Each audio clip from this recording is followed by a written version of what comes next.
walk away. To this day! As if 400 years of slavery wasn't enough.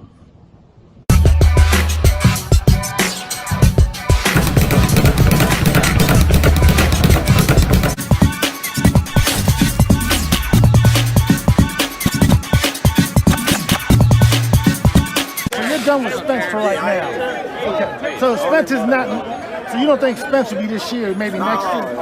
Never. Really? Why say never? What about 154, Terrence? Never gonna happen. What about 154? You gonna go to 154 soon? Or? I don't know. Spence and them came to you with a 50-50 and said, "Come on, let's just make that fight." Obviously, you'll still fight, correct? I don't know, to be honest. What? Why is that, bud? Because I'm past that. It's like I've been calling for them fights since I was at 140. If you go all the way back, before I even became undisputed, before I even had a welterweight fight, I was calling out Keith Thurman, Errol Spence, and all those guys, you know what I mean?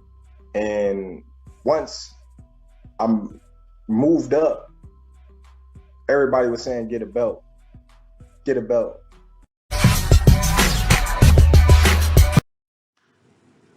So if you guys still can't tell what's happening with the Errol Spence versus Terence Crawford situation, I really don't know what to tell you. This isn't a matter of you not knowing boxing or, the logistics behind boxing. This is literally just a matter of you not really having like critical thinking skills at all. So one of the first things you want to pay attention to when it comes to whether somebody's telling you the truth or not is consistency, level of consistency. If a mind changes back and forth or a story changes up over and over again, 9 times out of 10, that person is not telling the truth, right? Errol Spence has said from the very beginning, I want to clean out the division and I want to save Terence Crawford for last. Whose head has he been on lately? Terence Crawford. He literally picked each person in the division that he wanted to face next, and he beat them. He went and got Kell Brook's belt. Then he fought somebody, he fought a few people defending his title. And then he fought Mikey Garcia. After Mikey Garcia, he took Sean Porter's belt. Then he fought Danny Garcia. Then he took Yordenis Ugas' belt. Now he's knocking on Terence Crawford's door. How many times have we heard Terence Crawford say he's not worried about Errol Spence anymore and he doesn't need Errol Spence, he'll be a legend with or without him, and he's not really all that. He's even said at one point he's not even interested in the fight anymore. He's over it. He's beyond it. He's moved on from it and all this stuff. And then he goes back to saying he wants to fight Errol Spence again. And now that he's being called out, he's already rejected 3 different offers. Apparently he accepted this next offer, but he wants transparency as far as the finances and all that good stuff. Why would that be something that holds up a fight? I've literally never heard of this being an issue in boxing before.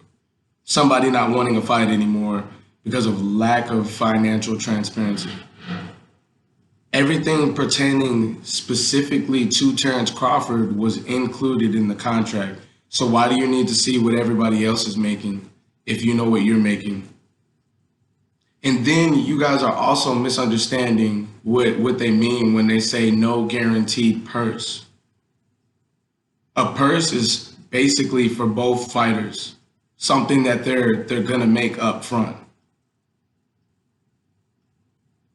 Y'all do know that, right? So no guaranteed purse also means no guaranteed purse for Errol Spence. They're going to split the proceeds. You got, and some of you are acting like you've never heard of deals being made like that before. That literally just means your pay is solely dependent on what numbers you guys do as far as gate entries and pay-per-view buys. That's what their payout is going to be based on. And Terence Crawford is taking the shortest split. That's what the financial part of that contract was saying. Not that Terence Crawford's not guaranteed any money like some of you guys are saying.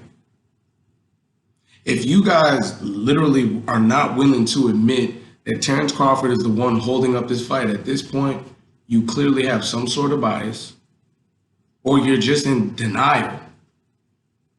That, or you just don't know anything about anything, because it's plain and dry. It's in front of everybody's face. Y'all got to do better, man. I'm tired of arguing with you slow folks. Get it together.